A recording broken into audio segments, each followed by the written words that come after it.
সূরা বাকারা আর সূরা আলে ইমরান দুইটার মধ্যে মূল কি বিষয় আলোচনা ছিল? আমরা প্রতিদিন সূরা ফাতিহা পড়ি। সূরা ফাতিহার শেষে দুটি শব্দ আছে, ওয়াইল মাগদুবি আলাইহিম ওয়ালাদ-দাল্লিন।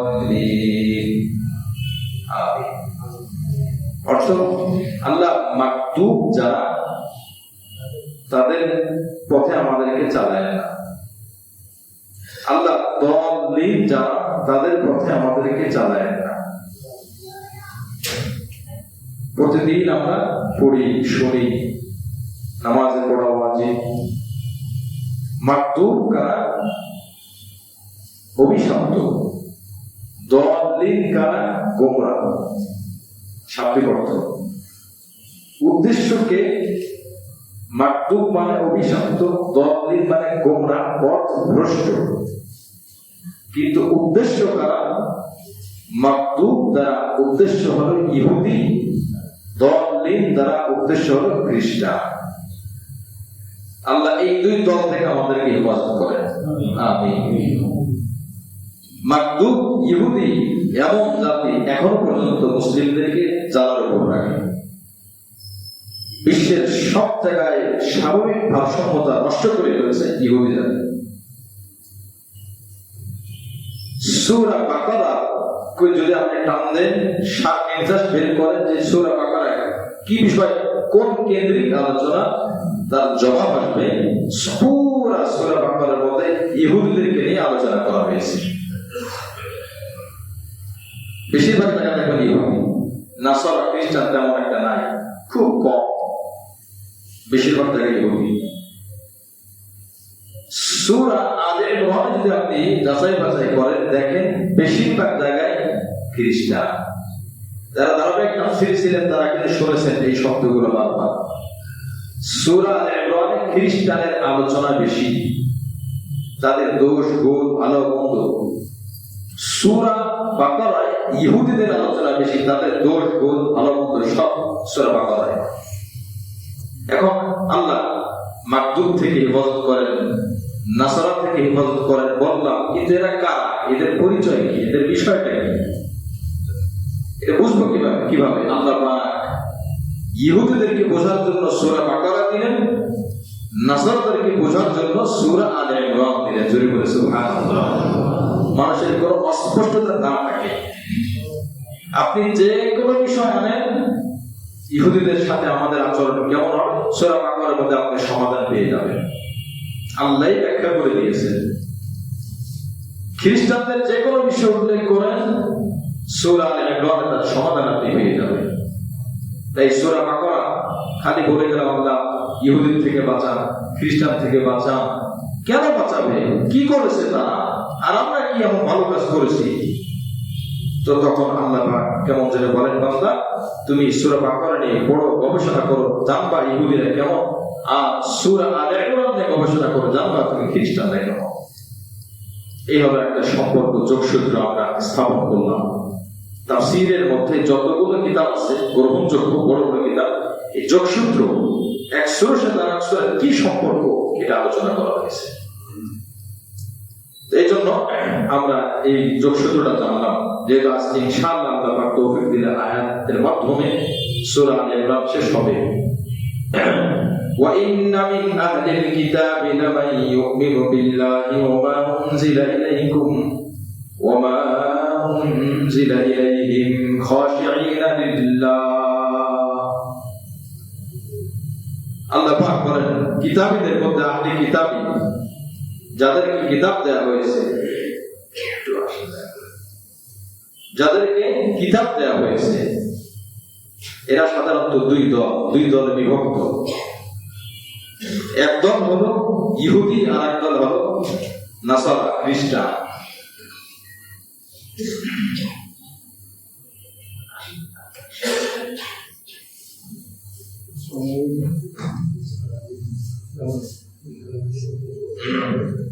আমার উস্তাদ মুহতারাম জামিয়া দ্বীনে ফিকজঙ্গি মাদ্রাসা স্বনামধন্য সিনিয়র শিক্ষক এবং শান্তিনগর নূর মসজিদের সম্মানিত খতিব আমাদের সামনে উপস্থিত হয়েছেন। আপনাদের মনে আছে কিনা আমি জানি না, হয়তো মনে থাকতেও পারে, সূরা বাকারা যখন শেষ হয় তখন কিন্তু হুজুর এসেছিলেন। শেষের দিন হুজুর দোয়া করেছিলেন, কিছু নসিহত করেছিলেন। আজও ইনশাআল্লাহ হুজুর এই গত পরশুদিন হজ থেকে এসেছেন। দোয়া নেওয়ার জন্য বলছি, আল্লাহ পাকের মেহেরবানিতে প্রত্যেক বছর আল্লাহ পাক ওনাকে হজ উমরায় ডাকেন। আল্লাহ পাকের কাছে আমরা এই ধারণাই করি, প্রিয় না হলে আল্লাহ পাক তার ঘরে ডাকেন। প্রায় বহু বছর যাবত উনি হজে যান, উমরায় যান, বছরে 2 বার আল্লাহর ঘরে সফর হয়। এটা খুশনসিব, অনেক বড় খুশনসিব। অর্থ হলেও হয় না, অনেক আল্লাহর কাছে চাইলেও হয় না, আল্লাহ কবুল করতে পারে। এই শব্দ আসছে, আমরা তার কাছ থেকে দোয়া নেব, এই উদ্দেশ্যে একটু দাওয়াত দিয়েছি বা এসেছেন, সময় দিয়েছেন। ইনশাআল্লাহ সংক্ষিপ্ত আমার কথার পরে হুজুর ইনশাআল্লাহ কিছু কথা বলে দোয়া করবেন। আল্লাহ যেন আজকের এই মজমাকে, আজকের তাফসীর মজলিসকে কবুল করে, জোরে বলে আমিন।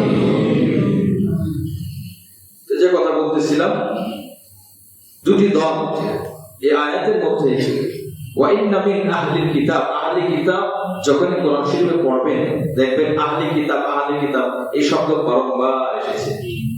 এর উদ্দেশ্য হলো ইহুদিদের মধ্যে, নাসারাদের মধ্যে দুটি দল, তাদেরকে আল্লাহ পাক কিতাব দিয়েছেন। ইহুদিদেরকে মুসা আলাইহিস সালামকে তাওরাত বা তাওরীত এবং ঈসা আলাইহিস সালামকে ইনজিল।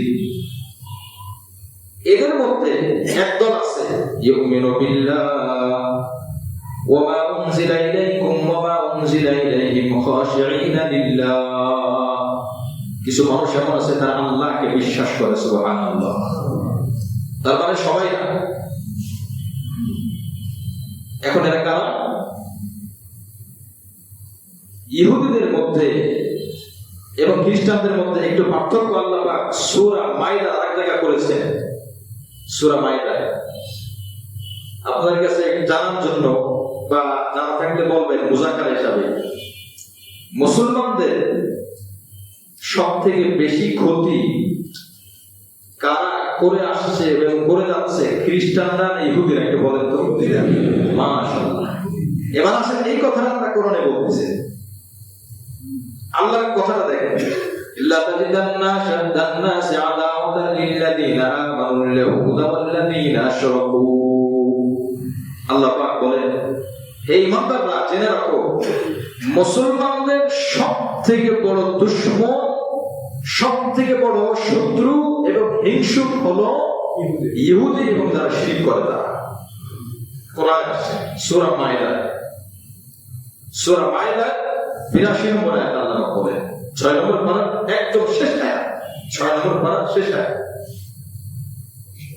আর 1 নম্বর পারা সূরা বাকারা আল্লাহ বলেছেন হাসাদাম মিন ইনদি আনফুসিহিম, সবথেকে বেশি শত্রু ইহুদি। আর তার মূল কারণ হলো মুসলমানদের ব্যাপারে সব থেকে বেশি হিংসা নাকি ইহুদিরা।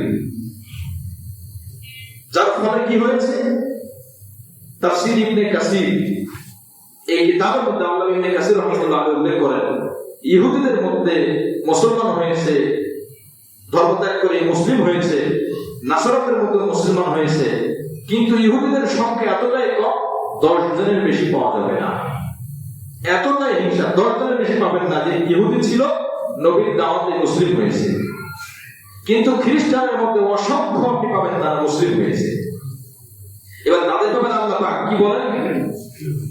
ওয়ালা তাজিদান্না আকরাবাহুম মাওয়াদ্দাতান লিল্লাযিনা আমানুল ইয়াহুদা ওয়ালা তাজিদান্না আকরাবাহুম মাওয়াদ্দাতান লিল্লাযিনা আমানুল্লাযিনা ক্বালু ইন্না নাসারা।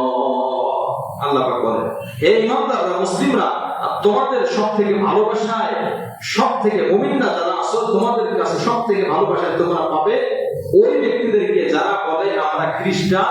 অর্থাৎ আল্লাহ বললেন বিনয়ী ভালোবাসার দিক থেকে মুমিনদের, মুসলিমদের বেশি কাছাকাছি হলো খ্রিস্টানরা, নাসারারা।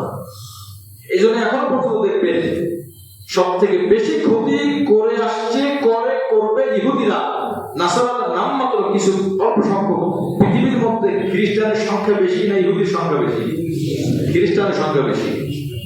খ্রিস্টানের সংখ্যা বেশি ইহুদির তুলনায়, কিন্তু ক্ষতি করার দিক থেকে পুরা বিশ্বে আগুন জ্বালানোর দিক থেকে ইহুদিরা সব থেকে মারাত্মক।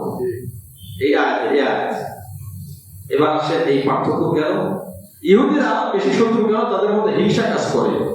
আর নাসারাদের মধ্যে মুমিনদের প্রতি আন্তরিকতা, ভালোবাসা কেন?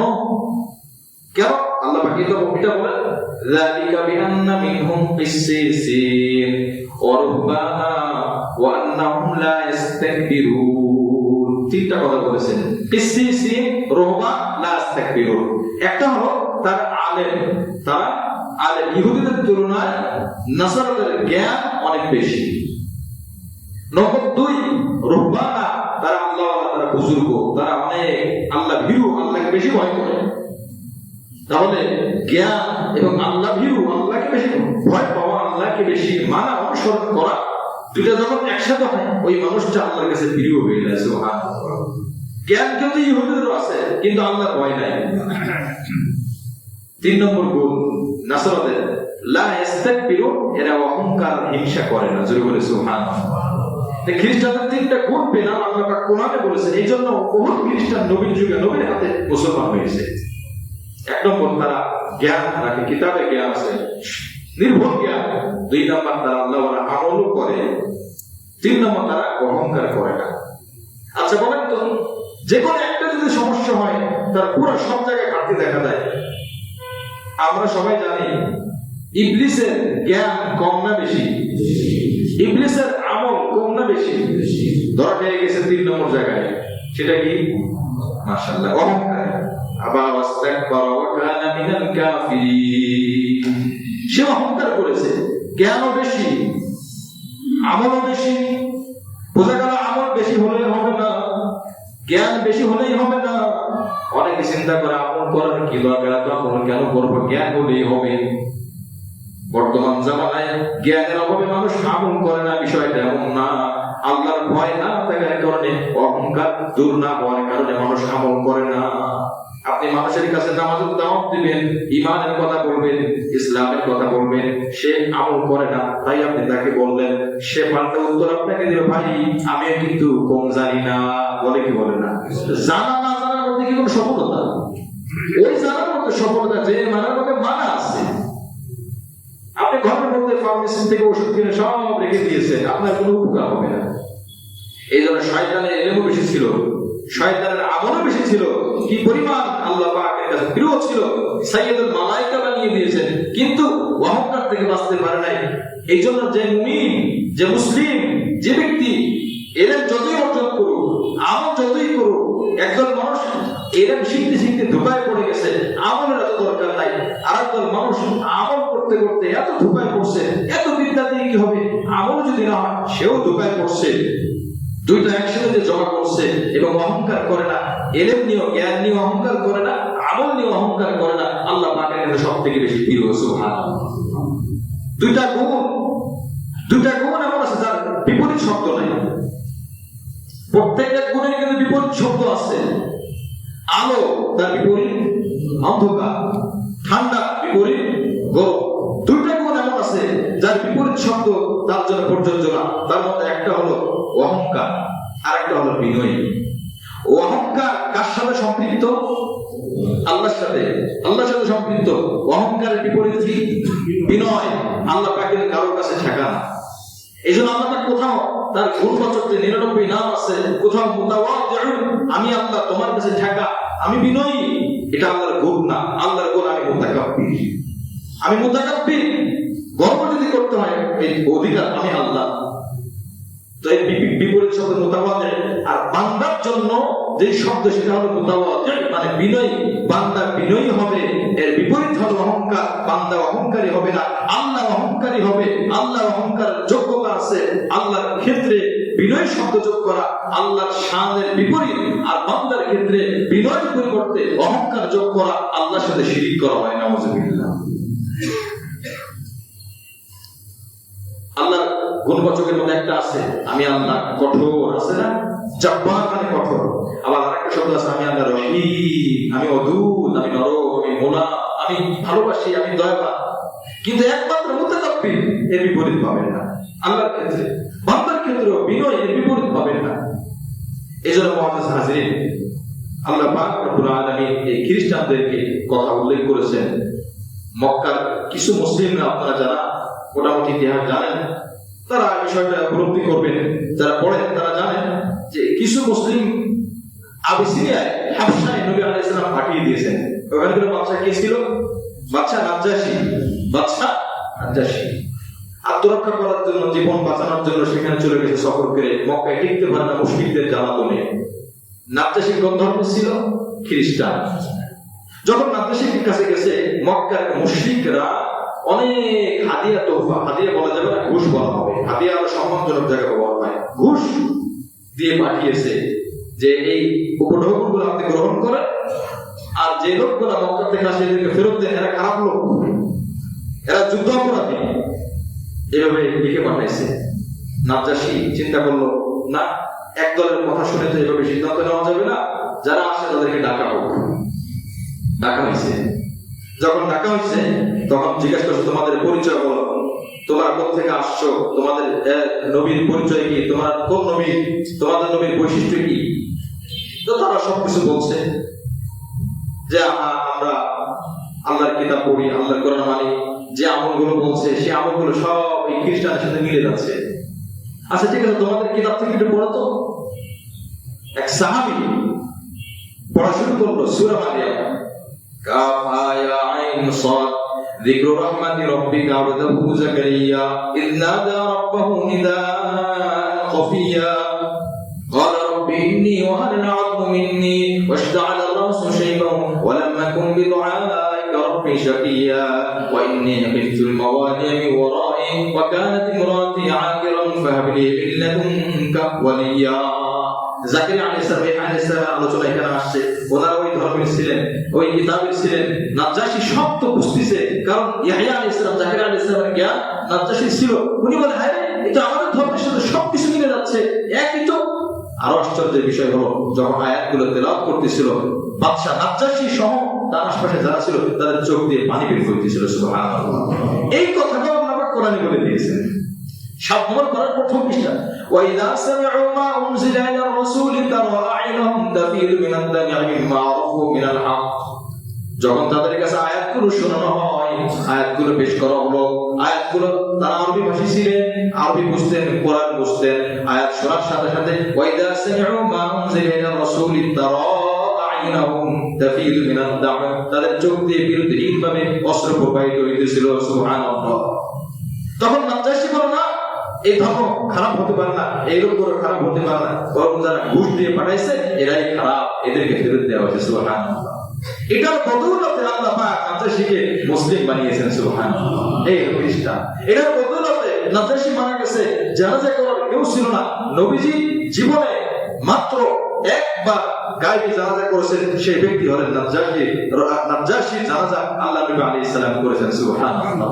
নাজ্জাশী রাহিমাহুল্লাহ, নাজ্জাশী রাহিমাহুল্লাহ নবীজি গায়বী জানাজা করেছেন। শুধু নাজ্জাশীর ক্ষেত্রে, আর কারোর ক্ষেত্রে কিন্তু প্রমাণিত নয়।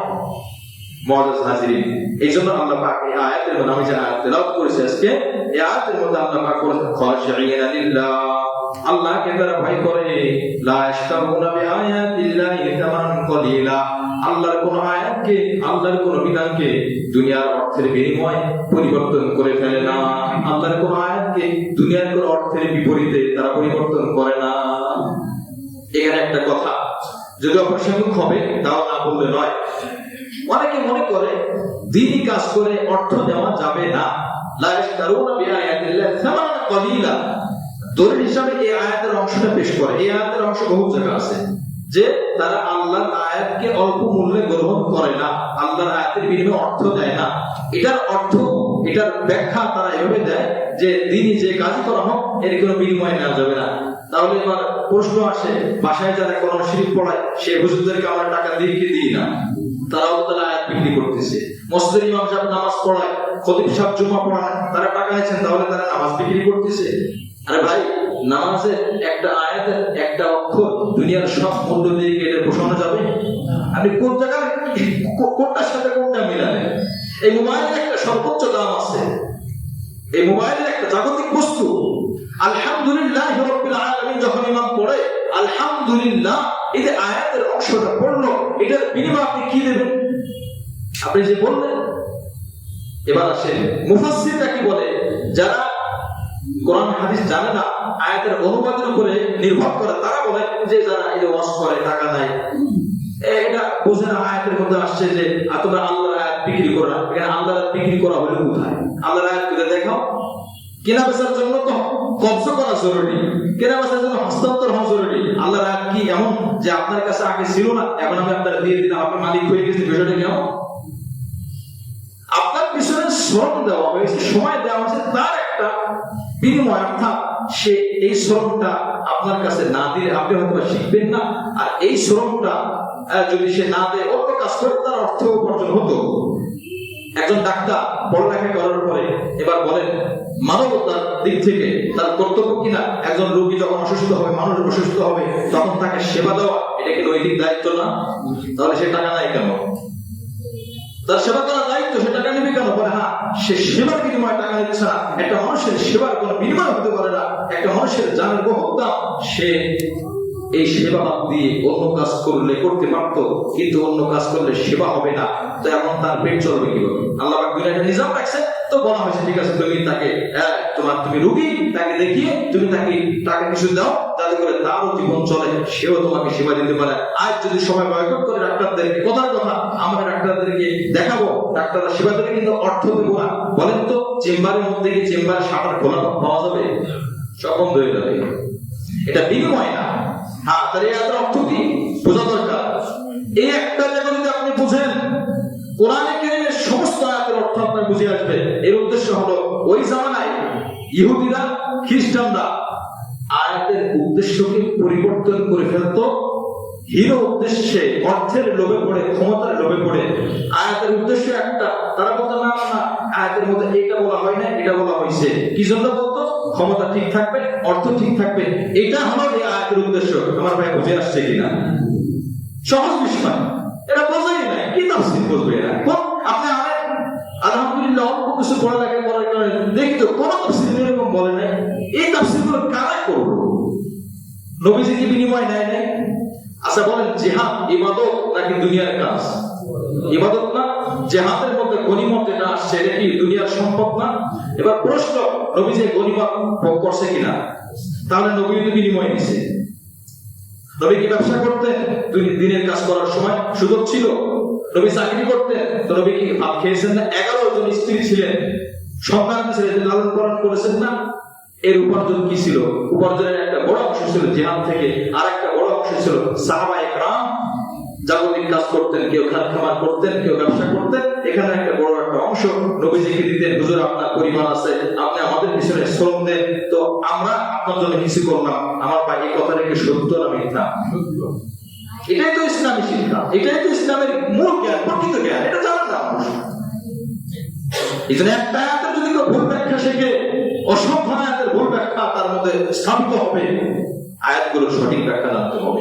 লা ইস্তাউনা বিআয়াতিল্লাহি সামানান কলিলা। আপনি আমার কাছে একটা মাসআলা জিজ্ঞাসা করলেন, ওই মাসআলাটা যদি আপনার মতো আমি দিই, আপনি আমাকে 1000 টাকা দিবেন। আর যদি আপনার মতো আমি না দিই, তাহলে আপনি কিছুই দিবেন না। এখন আমি আপনার মতো করে আয়াতের ব্যাখ্যাটা দিলাম, আপনি আমাকে 1000 টাকা দিলেন। এটা হলো আল্লাহর আয়াতকে অপব্যাখ্যা করে কেনা বেচা করো না। লা ইস্তাউনা বিআয়াতিল্লাহি সামানান কলিলা উলাইকা লাহুম আজরুহুম ইনদা রাব্বিহিম। এরাই হলো তারা যাদের জন্য আল্লাহ পাকের কাছে মহা প্রতিদান রয়েছে। সুবহানাল্লাহ। ইন্নাল্লাহা সারিউল হিসাব। আল্লাহ অধিক দ্রুত হিসাব গ্রহণকারী। আল্লাহ কোন হিসাব বিলম্ব করবেন না। জান্নাতীদের হিসাব, জাহান্নামীদের হিসাব। দুনিয়ার মামলার রায় পেতে কত সময় লাগে? একজন বলেছিল, দুনিয়ার আমাদের দেশের প্রেক্ষাপটে যদি বলা হয়, বাংলাদেশের কোন মামলার রায় পেতে নূহ আলাইহিস সালামের মতো হায়াত লাগবে, সুলাইমান আলাইহিস সালামের মতো সম্পদ লাগবে, এবং আইয়ুব আলাইহিস সালামের মতো ধৈর্য লাগবে। কথা ঠিক কিনা? 450 বছর হায়াত লাগবে। আমার এক চাচা ভাই আমার চাচাকে লাঠি দিয়ে আঘাত করে রমজান মাসে হত্যা করছে গ্রামের মধ্যে। স্পষ্ট বিষয়, জানা বিষয়। আর 8টা বছর এখানে মামলা চলতেছে। 8টা বছর মামলার তারিখ আর শেষ হয় না। এখন আমার চাচা বলছে, আমি এটা ছেড়ে দিছি। উকিলে বলছে, ভাই আপনারা যা পারেন করেন, অপরাধের শাস্তি দেন বা না দেন আমাদের কোনো দেখা দরকার নাই। আমার বাবা নিরপরাধ, তিনি শহীদের মর্যাদা পেয়েছেন, আশা করি আখিরাতে বিচার আল্লাহ পাক করবেন। এই জন্য আল্লাহ পাক নূহ আলাইহিস সালামের মতো হায়াতও লাগবে না এবং সুলাইমান আলাইহিস সালামের মতো সম্পদও লাগবে না। আল্লাহ এই দামে টাকা পয়সা নেন, তাড়াতাড়ি ফয়সালা করেন। আইয়ুব আলাইহিস সালামের মতো এত ধৈর্য লাগবে না। কি বলেন কথা ঠিক কিনা? আমাদের দেশে মামলার বাস্তব অবস্থা এমন কিনা? দ্রুত একটা মানুষকে অপেক্ষা, একটা জমির ব্যাপারে বছরের পর বছর যুদ্ধ থাকে। এই মানুষটার আজ এই মামলা টানতে টানতে এমন লাগে নাতিরা মামলা টানতেছে। অবশেষে করে কি বলে খাজনা সে বাজনা বেশি, জমির দাম যদি হয় 1 লাখ, মামলা করতে দেখা যায় 3 লাখ খরচ হয়ে গেছে। পরে জমি যা হয় হোক, ওই বিচারক নিক, উকিল নিক, যে দিক নিক, এটা আমার কোনো বিষয় না, কারণ এই মামলা করতে গেলে আমার জান জীবন সব শেষ হয়ে যাচ্ছে। এই জন্য আল্লাহ পাক বলেন আমি এরকম করব না। ইন্নাল্লাহ সারিউল হিসাব।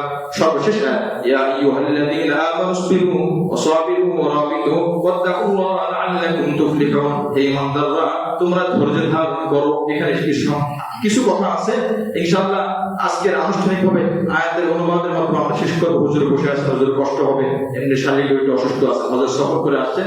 ইনশাআল্লাহ উনি কিছু নসিহত করে এখন দোয়া করে দিবেন। আমি আপনাদের থেকে আর সময় নেব না, আনুষ্ঠানিকভাবে আয়াতের অনুবাদ করে ইনশাআল্লাহ শেষ করব। আল্লাহ পাক আগামী সপ্তাহে সুযোগ দিলে সূরা নিসা শুরু করব। এখানে কিছু অপূর্ণ কথা, অসম্পূর্ণ কথা বলবো। আর সূরা নিসা থেকে ইনশাআল্লাহ সূরাতুন নিসা, কোরআন কারীমের 4 নম্বর সূরার নাম কি? সূরাতুন নিসা। নিসা মানে মহিলা, মহিলাদের ব্যাপারে আল্লাহ পাক সূরা নাযিল করেছেন, বিধান নাযিল করেছেন। পুরুষদের কি কর্তব্য, মহিলারা কেমন হবে, মহিলার আমল কেমন হবে, এটা আমাদের জানা দরকার কি দরকার না? ধারাবাহিকভাবে আয়াত কেন্দ্রিক, আয়াতের উপর ব্যাখ্যা। এই জন্য আমার একটা, আপনার আজকে অনেকে বসেছেন, আমার একটা অনুরোধ থাকবে, ইনশাআল্লাহ আপনি বসলে আশা করা যায় আপনার যদি লাভ নাও হয়, লস হবে না। কি বলেন কথা ঠিক কিনা? এটা বলার চেষ্টা করবেন যেখানে সুযোগ হয়। আমরা মাওলানা পড়ার পর আমি যখন লালবাগ পড়ি, লালবাগে মুফতি পড়ি, ইফতার পড়ি, লালবাগ মাদ্রাসার মসজিদে সপ্তাহে 2 দিন দর্স হয়, মানে মসজিদে একদিন তাফসীর হয়, একদিন বুখারী শরীফের ক্লাস হয়। তো তাফসীরের দিন এবং বুখারী ক্লাস 2 দিনে আমি বসতাম। অবশ্য আমরা তো কোরআন তাফসীর হুজুর থেকে, ওলামা ইকরাম থেকে শিখেছি। প্রত্যেক সপ্তাহে শনিবার তাফসীরে তো বসার চেষ্টা করতাম। এই জন্য আপনাদের কাছে অনুরোধ, হয়তো আপনারা বুঝতেছেন না এখন, কিন্তু এক একটা আয়াত আমি আজকে জুমার মধ্যে বলেছি, 20 বছর যদি জুমার বয়ান করা হয়, অসংখ্য আয়াত বাকি রয়ে যাবে যে আয়াতগুলো জুমার আলোচনায় আসে না। কিন্তু কোরআনের তাফসীর ধারাবাহিক যে হচ্ছে, এই যে আজকে 200 আয়াত আল্লাহর মেহেরবানিতে শেষ হবে। সূরা বাকারা, সূরা ফাতিহা 7 আয়াত, সূরা বাকারায় 286 আয়াত, সূরা আলে ইমরানে 200 আয়াত। এগুলো ধারাবাহিকভাবে আমরা যারা চেষ্টা করেছি, তারা কিছু হলো জানতে পেরেছি কিনা বলেন।